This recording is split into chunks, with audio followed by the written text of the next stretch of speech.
Here outside Brett Kavanaugh's office before the protests start. You can feel the anticipation in the air before protesters walk from here all the way to the Supreme Court.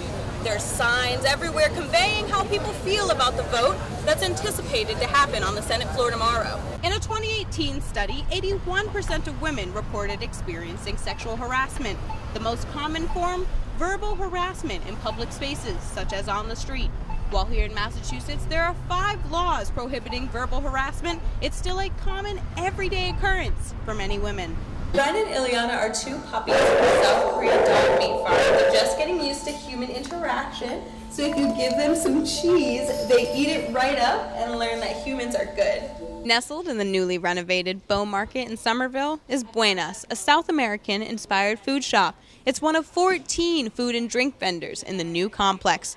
Mid-July, they even had to close due to such a high demand of their empanadas. Happy Tails Pet Rescue is an adoption center in Somerville, Massachusetts.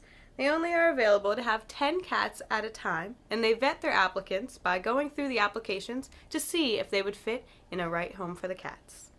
Students at American University say they're getting sick after a mold problem emerges in dormitories. School officials say they've addressed some of the problems, but just today, we caught up with some students who showed us pictures and video of the fungus growing in their rooms. Students in freshman dorm Letts Hall say they're dealing with mold in ceiling tiles, carpets, and furniture.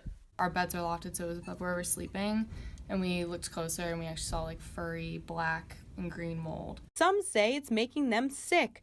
Julia Whitman had to move dorm rooms to get away from the smell. I was starting to feel sick, and I was having like problems breathing and stuff, and I couldn't figure out why. Julia Whitman's room is free of mold now, but her problems first began when she detected an odor that smelled like rotting food. They pulled the desk away, and they were like, the whole back of your desk is covered in mold. The school says that it does take these complaints seriously. We're going to go in, we're going to investigate the individual cases. If we start to spot maybe there's more than one in a hall, then we'll take a deeper dive, take a step back, and begin to look at the building as a whole. Students say this problem isn't new. We obtained a maintenance request from 2015 from a student who says his leaking AC caused mold to grow on his carpet. Students say this is just one example of a larger problem.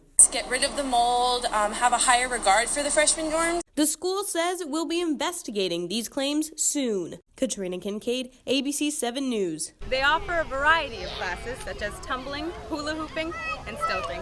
Children start off at 3 years old and advance as they get better in their skills. Parents say they love the community feel of the organization. It is a community, it creates community. When we left the theater on Village Street, we didn't know if we could survive, and we came into the parks, and one of the things that happened in the parks that we could really see families hanging out.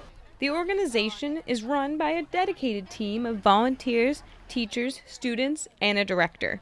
I've been doing this for 3 years, and I'm a little bit addicted to hula hooping. A grand jury has indicted a Somerville man for the killing of police officer in Cape Cod. Thomas Lantanowicz shot Yarmouth police officer Sean Gannon back in April. Lantanowicz was indicted on multiple charges, including murder, in his Dewback and Barnstable Superior Court. He is being held without bail. Forbes released a statement earlier this week that said, in part, libraries play an important role in our society. This article was outside of the specific contributor's expertise and has since been removed.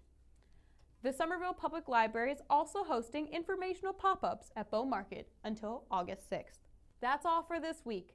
Thank you for watching Somerville Neighborhood News. I'm Katrina Kincade. We'll see you next time.